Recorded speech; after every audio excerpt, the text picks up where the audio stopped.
Yo les gars, on est de retour pour une petite vidéo. Comme vous l'avez vu, on va essayer de classer les joueurs.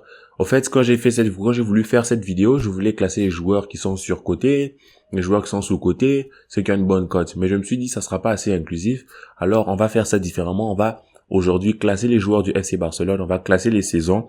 On va essayer de parler à peu près de cette saison et un peu de la saison passée. On va essayer vraiment d'être le plus inclusif possible. Et on va les classer. On va parler des joueurs qui sont excellents, très bons, les moyens, ceux qui sont nuls à chier et ceux qui sont tout simplement invisibles. Ok. Je tiens déjà à vous informer que la vidéo sera longue. Alors, reste jusqu'au bout parce que le plus intéressant sera certainement vers la fin. Ok. Alors, je vous invite bien sûr aussi à vous abonner à mon compte Twitter, à mon compte Instagram, à la chaîne, à partager. Nous sommes à 4000. On continue de grandir. C'est très plaisant de vous voir vous ajouter de jour en jour. Alors, on commence la vidéo après le générique.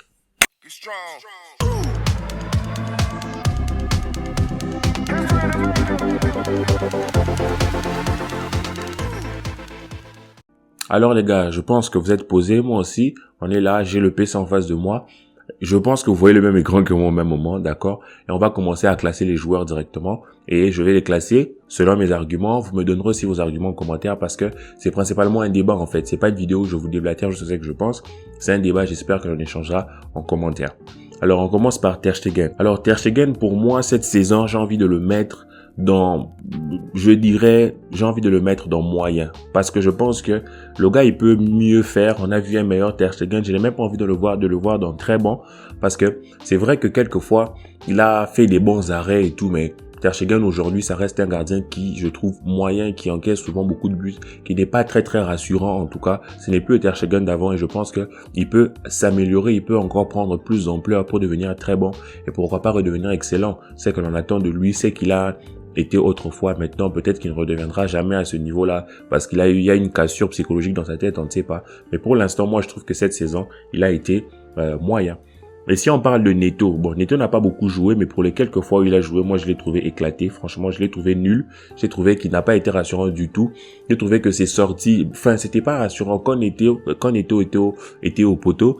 Moi, ma seule envie, c'était juste que le dernier défenseur soit Araujo. Parce que je me disais, si Araujo est là, 90% de chance, l'attaquant ne passe pas. Parce que Neto, franchement, il me rassurait pas. Moi, personnellement, il me rassurait pas, ok?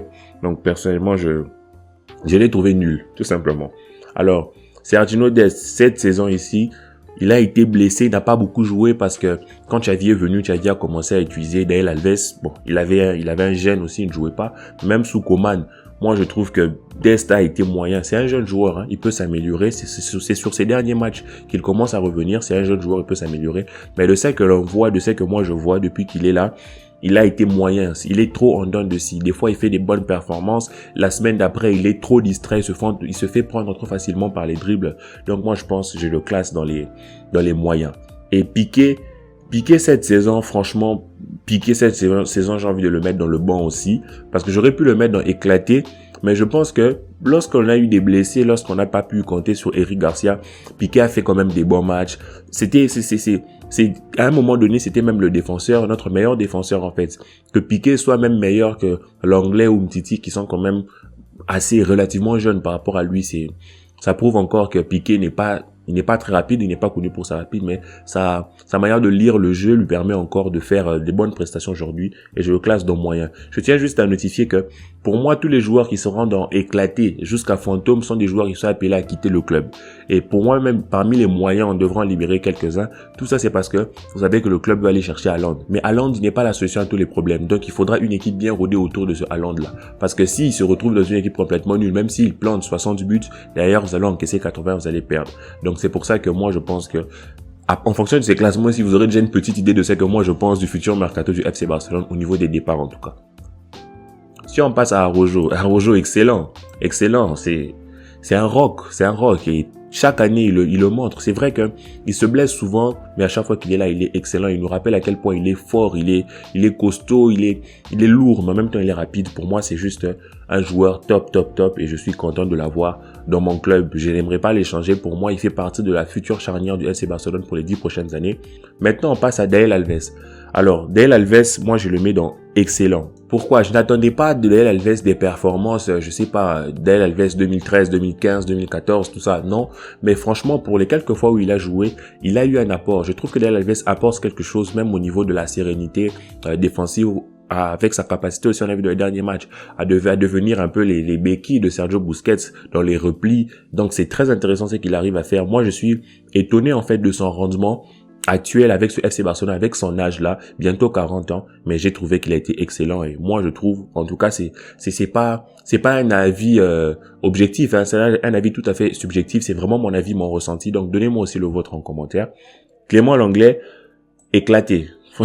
Lenglet, à chaque fois qu'il entrait, c'était un carton jaune, limite un penalty provoqué. À chaque fois qu'il a joué, c'était catastrophique. Franchement, je sais pas pourquoi il joue pas, mais tu vois, Lenglet c'est compliqué, surtout une défense à 2. Limite, quand on l'a vu défense à 3, c'était limite. Il était assez couvert, assez protégé, mais défense à 2, c'était trop.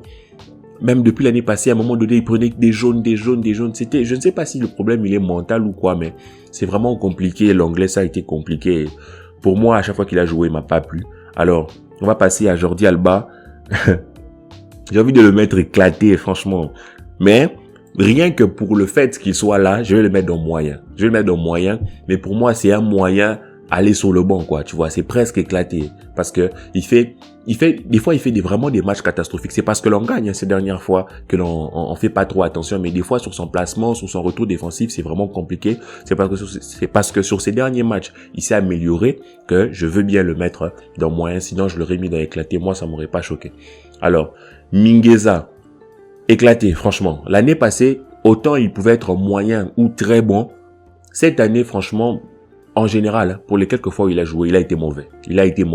C'est vrai, il a fait des performances qui valent 6 sur 10 quelquefois, 7 sur 10 peut-être au grand max. Mais en majorité des cas, il était en dessous de 5, il était à 4, il était à 3. Il a été mauvais. Donc moi, Mingueza, je le mets dans éclaté. Désolé, mais c'est mon ressenti. Alors, Umtiti, je le mets dans fantôme parce qu'on l'a pas beaucoup vu. Mais on aurait pu aussi le mettre dans éclaté, hein. Parce que, même les quelques fois où on l'a vu, c'est chaud, hein. Frère, franchement, c'est mieux qu'il quitte le club parce que je vois pas comment on peut continuer à espérer dominer la défense centrale du FC Barcelone dans l'état dans lequel il est. Même, il ne joue même pas, en fait. Donc, franchement, je le mets dans les fantômes. Et Eric Garcia, pour moi, c'est une déception quelque part parce que je vais le mettre dans moyen. C'est pas que j'en attendais extrêmement. C'est vrai, c'est un joueur très jeune qui doit encore apprendre. Mais de ce que j'attendais de lui, je trouve qu'il ne fait pas assez. Franchement, quelquefois, ses erreurs sont des erreurs trop flagrantes, en fait. On va mettre Busquets dans moyen. Vous voyez, il y a beaucoup de joueurs du FC Barcelone dans moyen. Je mets Busquets dans moyen parce que, bon, Busquets, c'était un joueur de classe mondiale. C'est peut-être le meilleur numéro 6 de l'histoire, tout simplement. Mais le problème, c'est qu'on l'utilise mal, dans mon sens, FC Barcelone. Pourquoi? Parce que déjà, il joue trop de matchs.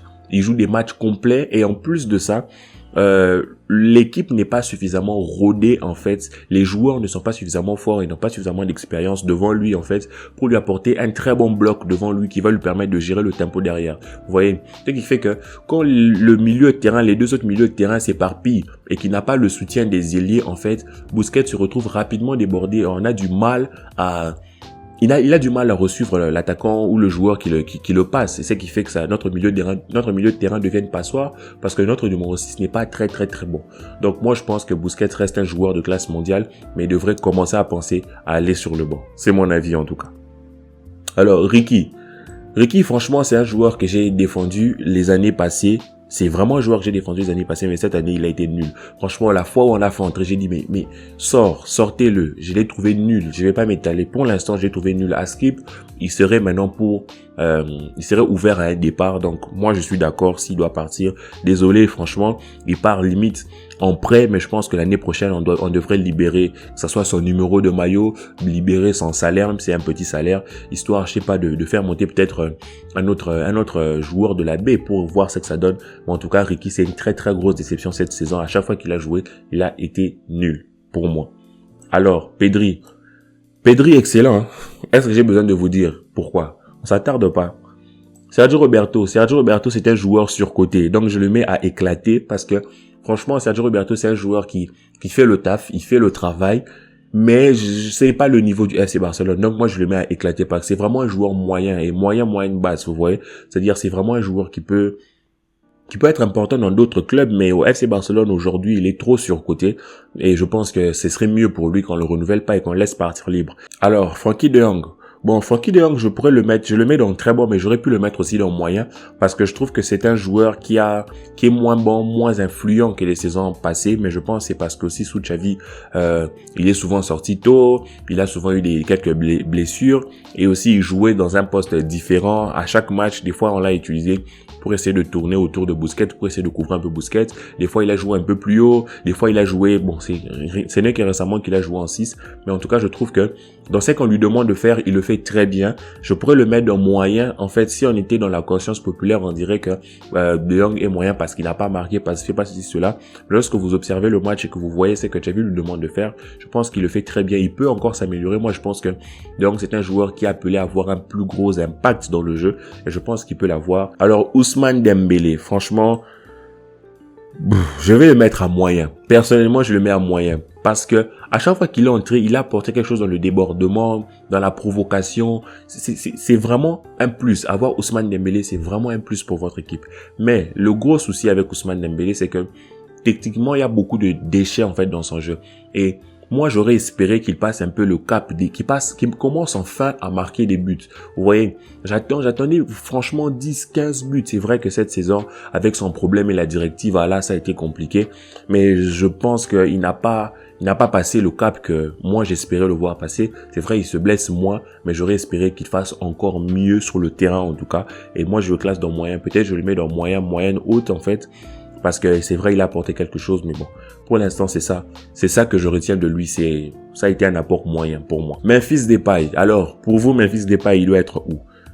Franchement, lorsqu'il est arrivé, il a fait des très bonnes choses. Il était entre excellent et très bon. Mais depuis un moment, il était devenu moyen, voire même éclaté, avant qu'il se blesse, parce que il faisait trop de dribbles, il n'était plus tranchant, il prenait les mauvaises décisions, il jouait pas assez bien, il jouait pas assez collectif. Donc là, lorsqu'il est arrivé, il était très bon, mais là, il est redescendu à moyen. Donc, pour l'instant, moi, je le laisse à moyen. Peut-être qu'il va s'améliorer à son retour, mais pour l'instant, moi, je le laisse à moyen. Dites-moi, vous le placez à quel niveau. Mais pour l'instant, vous voyez qu'il y a énormément de joueurs du FC Barcelone qui sont moyens. Alors, Ansu Fati, on l'a pas vraiment vu, mais à chaque fois qu'on l'a vu, moi, je trouve qu'il a eu une influence sur le jeu, et donc je le mets à très bon. Pas excellent, mais je le mets à très bon. Parce qu'on l'a pas beaucoup vu, hein. Il a été très blessé, mais à chaque fois qu'il est venu, vous vous rendez compte, il y a toujours eu un but, il y a toujours une passe décisive, il y a toujours une influence, un boost, en fait. Il a apporté quelque chose à l'équipe, et je pense que pour son poste et pour ce qu'on lui demande de faire, c'est tout simplement bon, c'est sérieux, c'est bien ce qu'il fait. C'est un joueur extrêmement qualitatif, c'est un joueur extrêmement tranchant et moi je suis content qu'il soit dans mon club. Maintenant, on espère qu'il reviendra rapidement, que sa blessure sera rapidement résorbée et que l'on pourra compter de nouveau sur lui. Adama Traoré, notre catcheur personnel. Alors, mais il pèse pas grand chose, hein, 72 kilos, il pèse moins que Frenkie de Jong avec tous ses muscles. C'est pas possible. Moi, je suis à 100 kilos. Juste pour information. Mais Adama Traoré, je vais le mettre dans... Moi, j'ai envie de le mettre dans excellent. J'ai envie de le mettre dans excellent. Parce que il est arrivé au mercato d'hiver, mais ce qu'il a fait pour les premiers matchs, c'était très très intéressant. Il nous a rapidement fait oublier Dembélé parce qu'il nous a apporté dans le dribble, dans la percussion. C'était, franchement, moi, il m'a vraiment mis dans le train. Je suis dans le train maintenant. Adama Traoré, il fait des très belles choses. Je ne sais pas si dans le Barça, par exemple, de Guardiola, il serait titulaire. Mais pour notre Barça, nous, avec les besoins que nous avons sur le moment, franchement, il fait du très bon travail. Et moi, j'ai envie de le mettre dans excellent pour le récompenser. Et voilà. Donc, Martin Braithwaite. Alors, moi, il n'a pas beaucoup joué, hein. Il n'a pas beaucoup joué. Je vais le mettre dans fantôme, mais j'aurais pu le mettre dans moyen. Luc de Jong. Je le mets dans excellent, hein. Parce que, franchement, moi, c'est un joueur, je me suis vraiment moqué de lui. Techniquement, il est nul. Franchement, peut-être que je suis meilleur que Luc de Jong techniquement. Peut-être que je suis même plus rapide que lui. Mais je le mets dans excellent parce que ça me fait du bien de voir ce joueur. Il est très humble. Il parle pas beaucoup. Et lorsqu'il entre, il nous met ces buts-là. En tout cas, je trouve que Xavi a trouvé comment l'utiliser, à quel moment en fait. Et à chaque fois qu'il est entré, il a apporté ce boost-là, il a apporté cette contribution-là. Et il essaie toujours de faire son retournement acrobatique. Rien que pour ça, j'ai envie de le mettre dans excellent. Bon, on va le descendre, on va le mettre dans très bon. Mais franchement, moi, Luc de Jong, il me frappe par sa capacité à rester professionnel et à continuer de travailler. Alors, Ferran Torres, est-ce que c'est un joueur surcoté, sous-coté? Pour moi, c'est un joueur, on va dire, ça dépend. au sein de la communauté en général, je pense qu'il est sous-coté. Il est vraiment sous-coté. Mais je pense que c'est un joueur qui a énormément de qualité générale, en fait. C'est un joueur qui peut jouer à tous les postes offensifs. C'est vraiment un joueur qui peut... C'est un tournevis suisse, en fait. C'est un canif suisse. Il peut tout faire et c'est vraiment intéressant dans sa capacité aussi à faire des actions, même si il a vraiment vendangé pas mal d'occasions dernièrement. Mais je pense que Ferran Torres, sur son apport, on peut le mettre dans très bon. Moi, je vais le mettre dans très bon. Parce qu'il a apporté des belles choses. Quelquefois, il a été moyen. Mais je pense qu'on va le mettre entre très bon et moyen, même s'il n'y a pas de case là. Mais je pense qu'il est... On peut lui mettre un 7,5 sur 10 parce qu'il fait déjà des très belles choses. Il va prendre encore du rythme parce qu'il faut pas oublier qu'il revient de blessure. On passe à Aubameyang. Alors, Aubameyang, moi, je vais le mettre dans très bon parce que c'est un joueur qui, franchement, il est arrivé calme. On l'a signé. Et lorsqu'il a commencé à jouer, il a vraiment été très pro. Il a fait des belles choses. Il a eu des opportunités. Il en a planté vraiment. Il a mis un triplé. Hein. C'est déjà quelque chose. Alors, moi, je le mets dans le très bon parce que je pense que son apport est vraiment très intéressant. D'ailleurs, de la plupart de mes compositions, c'est maintenant lui que je place en 9 parce que je pense qu'il a les capacités de tuer les actions là. Alors, Gavi, pour moi, c'est un joueur, tout simplement, je peux dire, excellent. Pour l'instant, sa saison est extraordinaire. Ce sont des pépites en fait. C'est Pedri et c'est Gavi. C'est un joueur extraordinaire. C'est qu'il arrive à faire son ballon, sa capacité à courir en fait avec acharnement, à aller rentrer dans les défenseurs. Et si vous avez remarqué, il se fait rarement dribbler. Donc pour moi, Gavi excellent. Hein. Pour l'instant, sa saison est juste excellente. C'est un jeune joueur, donc il faudra savoir le ménager, voir comment l'utiliser, voir comment le calmer parce que c'est quelqu'un de très bouillant en fait. Je trouve qu'il manque un peu de canalisation. Il devrait se calmer un peu plus. Mais voilà. Alors, Baldé. Pour moi, Baldé, c'est un joueur sous-coté. Baldé, c'est vraiment un joueur sous-coté. Je vais le mettre dans Fantôme parce qu'on l'a pas vu, on l'a pas beaucoup vu, il est blessé. Et puis après, on parlait d'un prêt à l'Ajax, échange avec Tagliafico, tout ça. Mais pour moi, c'est vraiment un joueur sous-coté parce que quelquefois, il a joué. Quand je l'ai vu démarrer avec le ballon, je me suis dit, ce gars, emmenez-le au Bayern, on va lui donner quelques 5 kilos de muscles, vous allez voir ce que ça va devenir. Pour moi, franchement, j'aurais voulu voir plus souvent Baldé parce que c'est une déception que je vois y passer. Mais bon, Xavi le voit en entraînement, hein. Il sait pourquoi il continue avec Jordi Alba. Alors, Nico Gonzalez, c'est le joueur le plus sous-coté du FC Barcelone. Moi, je vais le mettre dans excellent. C'est le joueur le plus sous-coté parce qu'on en parle pas assez. On parle de Pedri, on parle de Gavi. Mais je trouve que Nico Gonzalez, c'est un joueur, mais quel joueur! Le gars, il est très costaud, hein. Et c'est que vous voyez la masse que vous voyez, c'est du muscle. Mais il est très fin techniquement. Vraiment très fin techniquement. Et il peut jouer à tous les postes. Le gars, il peut jouer en 6, il peut jouer en double pivot, il peut jouer en relayeur, il peut même des fois aller s'aventurer dans les ailes. Il peut s'aventurer aussi pour marquer quelques buts avec une très belle finition. Donc pour moi, Nico, c'est un joueur qui est excellent. À chaque fois qu'il est entré, franchement, il parle pas beaucoup. C'est vrai qu'il y a son père il y a des rumeurs qui disaient qu'il voulait aller à City. Son père voudrait qu'il aille à City pour qu'il joue plus souvent. Mais moi, je pense que Nico devrait avoir plus de minutes de jeu parce que il a cet aspect physique-là que peut-être Pedri et Gavi n'ont pas. Et ce serait très intéressant de le voir jouer de plus en plus parce que je pense que lui aussi mérite sa petite convocation en équipe d'Espagne parce qu'il est aussi très, très bon. Très très bon, franchement, moi c'est un joueur que j'aime énormément, je trouve qu'on n'en parle pas assez. Alors lors du prochain match, essayez de fixer vraiment vos yeux sur Nico, vous verrez quel joueur il est. Donc voilà les gars, c'était mon avis sur les joueurs du FC Barcelone. Comme vous pouvez le constater, il y a pas mal, hein, voire 5, 6, voire 10 joueurs qui devraient partir. Donc moi personnellement, si je devais avoir une baguette magique, j'aurais fait partir presque la moitié de l'effectif du FC Barcelone parce qu'il y a beaucoup de changements qui doivent être faits. Mais bon, ça c'était mon avis. J'attends votre avis en commentaire. Bien sûr, la vidéo a été longue. Désolé si vous n'avez pas pu la suivre jusqu'à la fin. Mais si toi tu es là jusqu'à la fin, c'est vraiment content. Je suis vraiment content et c'est génial que tu sois là. Merci de me soutenir encore une fois. Alors on se revoit un peu plus tard pour la prochaine vidéo. Je pense que je sortirai plus souvent des vidéos dans ce genre-ci. Si vous aimez, bien sûr, vous me direz ça en commentaire. Prenez soin de vous, la famille, et à plus tard.